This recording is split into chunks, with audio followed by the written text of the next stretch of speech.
What's up, y'all? Fitz, host of Let's Argue podcast. Man, wanted to get on and just talk about this this news story circulating now, or this video, where J. Cole is essentially, not essentially, but he is literally coming out and apologizing for dissing Kendrick Lamar. So, for those of you who may not have been keeping up, I know you have busy lives.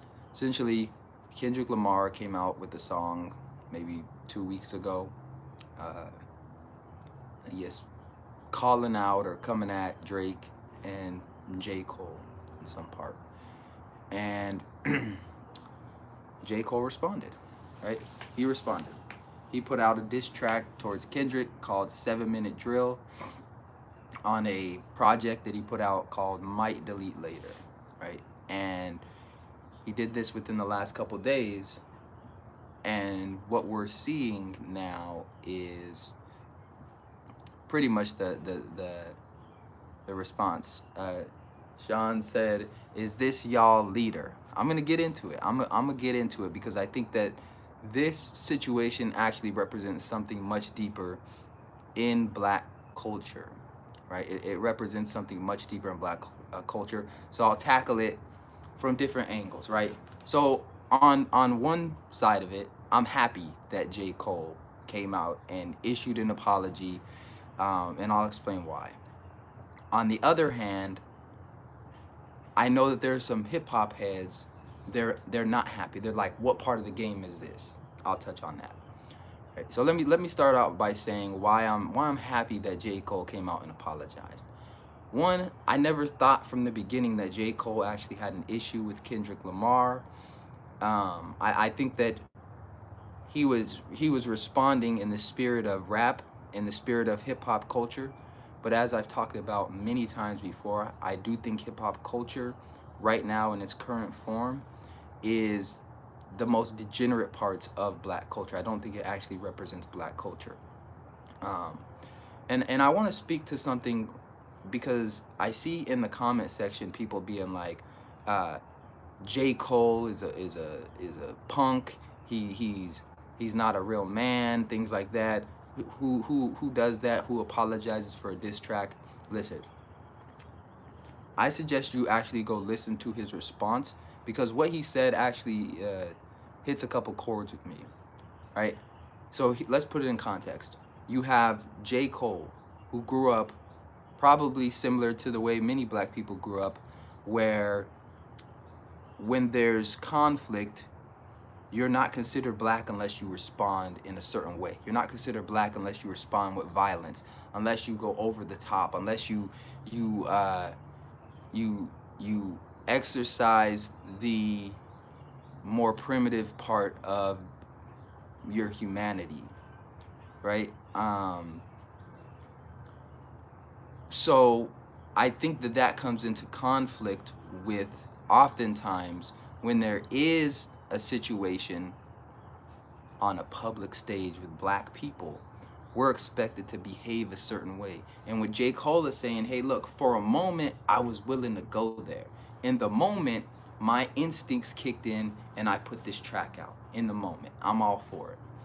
But where I'm aligned with right now as a man, what I believe in as a man, what I want to focus my time and energy on as a man, as a Black man, that's not it, right? In the moment, I got caught up in the hype. In the moment, I got caught up in the need to respond. But as far as who I am and what I want to do day to day and how I want to see myself in the mirror and spiritually and all that stuff, like you said, that's not what I believe in. That's not what I represent. I can respect that. I can respect that. Sean says, but he's also not top three. I don't want to hear that ish anymore. See, and here's where I disagree because it's very strange that in hip hop you need to be this aggressive person or this person that now all of a sudden you're dissing people in order to be considered a top rapper. How is he top three when he responds with a diss track, but he's not top three? Like, he's the same artist. It's the same artist. He has the same ability, all that stuff. The only difference is he actually did respond with a diss track, but he's being real. Let's keep it real, right? Most of the beefs that many people talk about in hip hop were not real beefs, right? Yeah, there were a couple. There were a couple where it's like maybe they actually have an issue with these people, but most of these beefs were for attention. Most of these beefs were for entertainment, right? So yeah, that's what I'll say on that. But I'll give a personal story on why I can relate to J. Cole uh, and his approach right now. Because when you are at a place in your life where maybe you're fighting the urge to not go backwards, right? You were raised a certain way, you came up in a certain environment, and that's always a part of you. But you're trying to move forward, and when you're tested, sometimes you may revert back to what you know best instead of what you want to do in reality, how you want to live in a way that's congruent with your life right now. That's where I feel like J. Cole got tripped up at. So a personal story that I think can shed light onto why I think this way, and why I can relate to what J. Cole went through. There were, I think it was about, I want to say 6 years ago. It was about 6 years ago. I allowed someone to stay the night at my house. Right? I allowed them to stay at my house. I knew this person, know this person, and I think we went out and we saw, with a group of friends, we saw the new Tupac movie, All Eyes on Me. Right? Paid for them to go to the movies. They live out of town, but they wanted to come chill, so let them stay the night. Cool. So morning comes, and I have to dip out. I have to go to work, and their ride isn't gonna get there until a little later. Cool. So say peace, go to work, come home. This man done taken a pair of my shoes. He done took my hair clippers. He done took a couple other things, right? Beat headphones. So I call him up. Hey, why did you took my stuff? This is the explanation he gave me. I took your shoes and he left his shoes. He took my shoes, left his shoes, and said, I thought that, I left my shoes because I thought my shoes were better and I took yours. BS. He took the headphones, clippers, all that stuff. Cool. I let him know what time it was. I let him know I'm gonna need my stuff back, and I know where he lives, right? So he keeps saying, I'm gonna come give you the stuff. I'm gonna come give it back to you. I'm gonna come give it back to you. Now in this time period, right? I was fighting just like J. Cole. I was fighting like how I grew up versus where I'm trying to go. So in my mind, when I see him, there needs to be a fight. It's going down. Like, you disrespected me. I'm not gonna tolerate that. So I think a week goes by, and then I finally pull up on him. I pull up on him, and at this point I'm pissed because he's just giving me the runaround. So I pull up on him where he lives, knock on the door. He's not there, but he has some roommates that are there. And I let them know the situation, and they say, yeah, we did see him come back with some new shoes. He had a backpack, and there's some stuff. Here's his stuff. He's not here, but here's where he keeps his stuff if you want to grab your stuff. So I go in there, start grabbing my stuff, and while I'm in there pulling stuff out his backpack that's mine, we find some stuff that's theirs. He's stolen some stuff that's theirs and put it in his backpack. They didn't know about it, and that came to light, right? So they ended up saying, hey, he's walking the dog right now, but when he comes back, we're gonna kick him out. Now at this time period, right, I'm in college. I have a lot going for me. This person doesn't, to be real. I have a lot going for me. So I have two options. When I see him, I can go off and risk everything that I've built. I can go off and risk putting myself in jail, etc. Just trying to remain congruent with how I grew up. Or I could choose another path. When I didn't know at the moment what I was gonna do, right? Because you're operating off of emotions. So I see him. I see him and I approach him and I start yelling, cussing, you stealing, blah, blah, right? This man starts crying. He starts crying because, one, he doesn't really want any problems with me. Two, the people he's living with that just found out he was stealing from them have kicked him out. They called him, told him he's no longer welcome there. So now he's going to be living on the streets. So he's sitting there crying. He's sitting there, no, just do what you got to do, blah, blah, because he already knows what time it was. Do what you got to do, blah, blah, blah. Not going to call the cops, all that stuff. What I decided to do was, I decided to just be like, you know what? I'm good with it. I got my stuff. I'm not gonna go the extra mile and respond how I should be expected to, how I would be expected to respond. Because when I tell people this story, or when I told them this story back then, they were just like, oh, I would have beat his ass. I would have done this, I would have done that. This was 6 years ago. Simo Booty, Simo Booty, come on, man. Got me saying that out loud. Said, how long ago is this? So this was 6 years ago. So I was probably about 23. Yeah, probably around 23, and still had that mentality in me that, you know, if you disrespect me, there's a certain reaction. But in that moment, right, in that moment where I see this person who has nothing, they're gonna be living on the street, and I know what I'm working towards, and I know that me reacting in this way can get in the way of that, I chose not to respond that way. And in return, people from my community, oh, you're a punk, you're this, you're that. Ebony, if you prefer not to say. All right, I'll say Ebony. But the point I'm making is people from my community were kind of like giving me backlash for choosing the higher path, for choosing the path that was more aligned with who I am. Yeah, back when I was a teenager, it doesn't matter.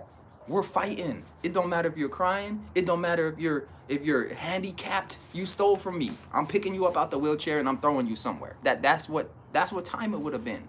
But as a grown man who's in college, who has goals, aspirations, dreams, this man already suffering enough. He took some stuff from me that I could go get in my next paycheck. I didn't have money like that back then, but if I wanted to, I could, you know, work a little minimum wage job and stuff like that, get my little paycheck and go get it again. That's what time I was thinking on. So I can relate to J. Cole being at a period, at a point in his life where he says, look, I know what the culture wants. I know what the people want, and I fed into it. I gave y'all that diss track. But internally, when I sit with it spiritually, that's not where I'm at with it. That's not where I'm at. I don't get anything off of dissing this man. I actually like Kendrick Lamar's music. That's what J. Cole is saying. I like his music. I like him as a person. I don't have anything personal against him. So I can understand that. And he even admits, hey, the world was telling me I needed to respond. My people were telling me I needed to respond. And in that moment, I caved and I responded. Even though personally, I didn't feel the need to. And I think that it speaks to a deeper symptom in the Black community where we operate off of many times what the community expects of us in order to maintain our identity as being Black, or being the part of the big three, or being one of the greatest rappers, right? Picture that. In order to be considered one of the greatest, you need to respond to a diss track. You need to call somebody out. You need to talk about somebody's family. You need to talk about somebody personally. What other genre of music do you need to do that in order to be considered the greatest? If you're a country singer, you're one of the greatest country singers because of your voice and your catalog. If you're even in R&B, you don't have to diss nobody in R&B. It's specific to our genre because so many times throughout history, we've seen this same story play out. Black men pitted against Black men, and we like that competition. And I think that that's where a lot of this comes from. I think that's where a lot of it comes from. And I think that it speaks to our community in large. When I go online and I'm seeing people call J. Cole out, call him a punk, talk down on him pretty much for doing what sits right spiritually with him. Because let's be real. Let's be real for a moment, right? Many of us are not walking in our true purpose. Many of us are not operating uh, in a space to where we feel congruent with who we say we want to be, who we say we are. So put yourself in J. Cole's position. Here you are, you just want to make music, you just want to follow your passion, your goals, and yeah, somebody dissed you, but you don't really feel the need to respond, but you're getting pressure from your community and your people. Not an excuse, just context. And you put it out, and then you hear it and you're like, man, that's not who I am. That's not really who I am. You know what? I gotta say what's real with me. I gotta say what's right with me. And then you get backlash from your community for saying, hey, look, I respect that black man. That black man really does have great music. I don't want no problems with that black man. I just want to make music for people that follow me and that get inspiration from my music. That's all I'm on. Listen, y'all, I apologize that wasn't me at my best. Can y'all look past this? That's where I'm at spiritually. And what do we do as a community? Punk, you ain't no real rapper. You weak. But if J. Cole and Kendrick were really beefing and it ends up with somebody dying, or that becomes the topic of conversation when these people put music out, y'all would be clapping. But when someone tells you that spiritually it's not sitting right with them, we want to put people down. Sean says, I relate rap to sports. When you make a bold statement, you have to be able to stand on that and show. The reason I don't consider LeBron the best is because everyone has won a championship on his watch. Jay, Nas, Big, etc. verbally sparred with each other. And if someone don't want to compete, that's cool. But because you chose that route, you can't be held as the greatest. I disagree. I disagree that you have to be in some rap battle, rap diss in order to be considered the greatest. And two, I don't think it's actual competition. Someone just may not be good at making diss tracks, but they could rap their ass off, right? Like just because you're not good at making diss tracks, like that's a specific skill set. To be able to sit down and think negative thoughts about another human being, that's a skill set. Then to rap about someone negatively, that's a skill set. You may not even have the interest to do it, and I think that's what people are missing. It doesn't seem like J. Cole is the type of rapper to where he just wants to go diss people and it sits comfortably with him, right? Like to me, that'd be like saying, as black men, black businessmen, in order for us to be considered a great businessman, not only do we have to do great business, but whenever our competition does something that we don't like, we got to show up to their store and beat their ass. It's like, no. Why can't we just focus on the business part of it? Like, you don't have to be a great diss artist to be a great artist or to be considered one of the greatest. That was a precedent set by other rappers who came before, who maybe they were actually, like, they didn't have anything to base it off of. They didn't have anything to base it off of, and they were operating off of street culture. That's where this comes from. Street culture, right? That's where that comes from. I don't think bad character can't be compared to race. We know that, or should know, that this earthly shit is designed for a reason, and that's fine. But similar to rap, some people can't go left. Some don't have a jump shot, but they jump out the gym. That means their game is flawed. Similar to b-ball.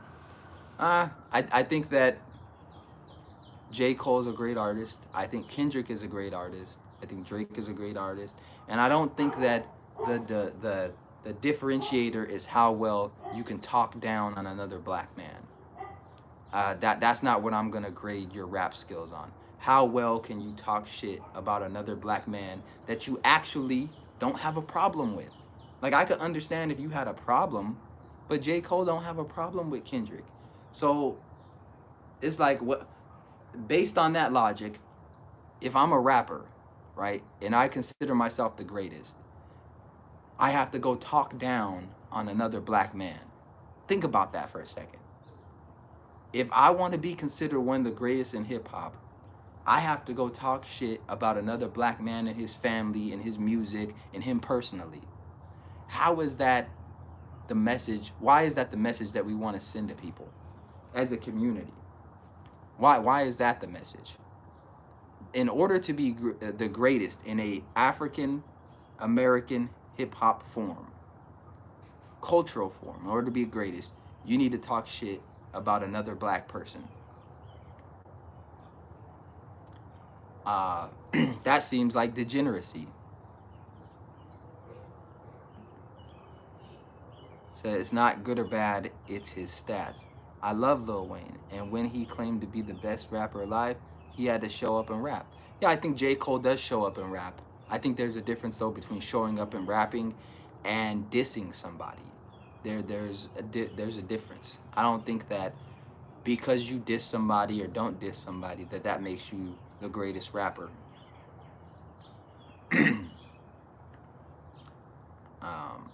Yeah, but that's pretty much the core of what I wanted to get on and say.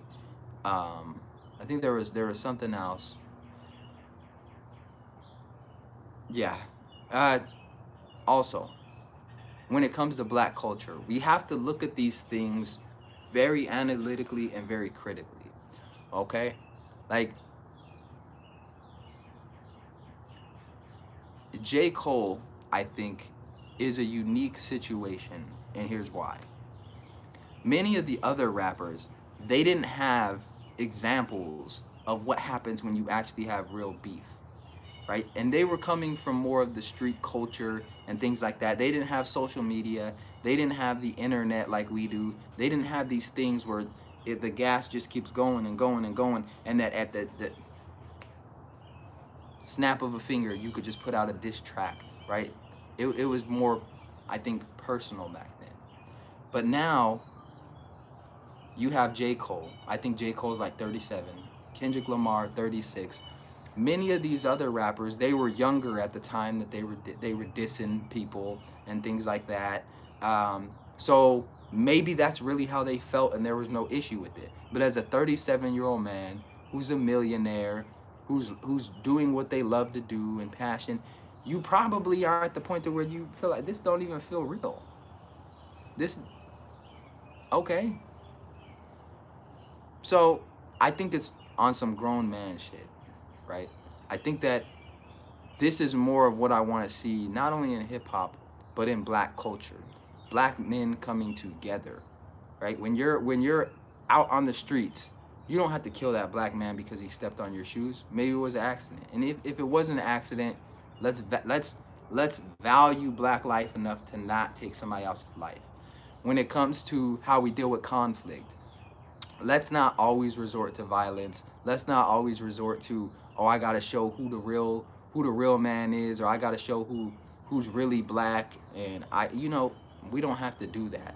And I think that J. Cole standing on business about him being real when it comes to how he actually felt about the diss, I think that speaks more volumes than him dissing him, acting like he doesn't care, and then continuing to flame that fire, because he could have hoed the black community.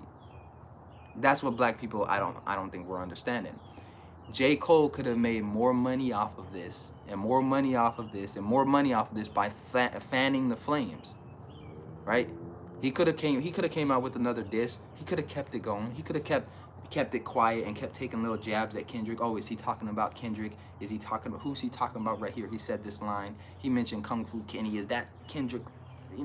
He could have kept doing that. He could have kept making money off of insulting and disrespecting another black man, and y'all would have paid for it. Y'all would have went to his concerts to hear him diss Kendrick. Y'all would have supported and bought the merch. Y'all would have done all that. But he came out as a black man and said, "Hey, look, I don't feel right doing this. I respect this black man. I respect his music. I know y'all respect him. I don't want y'all to choose a side. And hey, look, he even said, Kendrick, if you want to respond, I'll take it on the chin. Do what you got to do. That's grown man stuff. And I think a lot of black people in particular cannot relate to those sentiments because that's not what's pushed in our culture. Conflict resolution is not pushed in our culture. Healthy conflict resolution is not pushed in our culture. So I can understand why people call him a punk, because that's not what we're used to seeing. It's not what we're used to seeing. But imagine if we saw more of that in the black community. Hey, you disrespected me. Let me explain why I felt the way I felt. And let me just show you a little bit of my heart, a little bit of what I'm really about. I'm living great. I don't want to diss you. I don't really want to. I felt the need to. Blah blah blah. I'm out. Right. I want to go back to making this music. I want to go back to my peace. I want to go back to doing things that are congruent with who I am. We need more of that messaging, not less of it. We need more of it in the schools where black children are fighting. We need more of it in our neighborhoods where black people are killing each other and killing each other. We need more of that messaging, because to me it's not just a diss. Like, people are like, oh well, it's a diss and it's hip hop. It's not just a diss, because there are young people looking at how conflict resolution is dealt with when black men deal with it in hip hop, right? And a lot of these young black men don't have fathers, so they don't know the difference, right? Like, I have a dad, so I learned lessons from my dad, but a lot of these black men, in particular black boys, they don't have fathers. So when they see two black men getting into it, and it's called the beef, and you talking about guns, and I'm gonna put you in a body bag and all this other stuff, they really believe it. That is their, like, I learned conflict resolution in college. I take courses on conflict resolution. They're not taking courses. That is their course. The diss track where they're talking about killing another black man, disrespecting another black, that's their course on conflict resolution. So I don't just look at it as a diss track to Kendrick. I look at it as a syllabus for black men who do not have fathers to learn conflict resolution. And that's how young black men, young black boys are watching black men handle conflict resolution. We're gonna keep getting more of the black on black crime. We're gonna keep getting more of the mindset that black men are each other's enemies.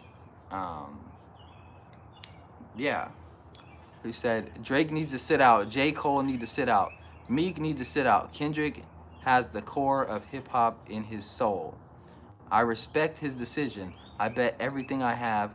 Cole's still gonna sneak this and do subs. And that's my point. That's a bigger conversation. When is it time to put an end to rap music? When is it time to put an end to rap music?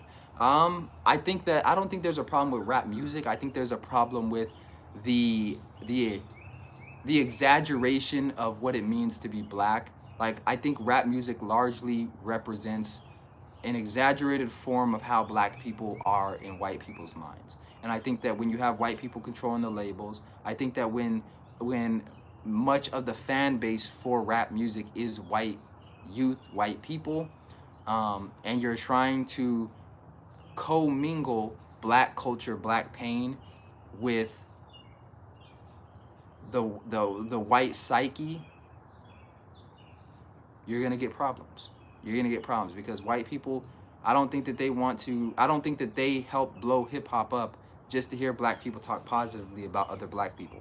I think that they came to it for entertainment. I think that because their genres of music were not giving them the dopamine hits that they would get from hearing another black man call a black woman a bitch, or hearing other black men talk about killing black men. Like, they're not getting that in their culture, so they come to ours, and it is entertaining. If black people didn't do this, and white people did, we'd probably gravitate towards, like in country music, if there was a beef between country artists, and this country artist was shooting at this country artist, and this country artist was talking about taking this country artist woman and stuff, we'd be all for it. We love country music then, as a black community, right? We would love it. But they're not doing that over there, so we talk down on country music. So I think that hip hop has played a role in the degeneracy of black culture. Said, see, because he don't own rap music, we don't control the message. Yeah, I mean, I think I'm not sure if J. Cole owns his masters or not. Uh, I think he might have a little more leverage than some other people. But here's the other issue with that is, um, some of some of these artists that come into the game, they understand what black people want to hear. They understand what white people want to hear. They understand the business, and they understand that. And they're also, another thing is, many of these artists are not actually educated on the issues. They're not educated on the things that we would consider uh, conscious, being woke. They're not educated on police brutality in a way to speak to it eloquently and balanced. They're not educated on the prison industrial complex, or they may not be educated on on racism, on finances, on mindset. They may not be educated on that. So for us to expect them to get on a record and rap about it, that would be fake as well. What I think it comes down to in this particular case is understanding that J. Cole, I think, represents more of what I would like to see, not only in hip hop, but in the black community. I think that what he did was different. I think what he did was show an example of how to be a man, how to be a grown man, not be on that childish high school stuff. He said, she said.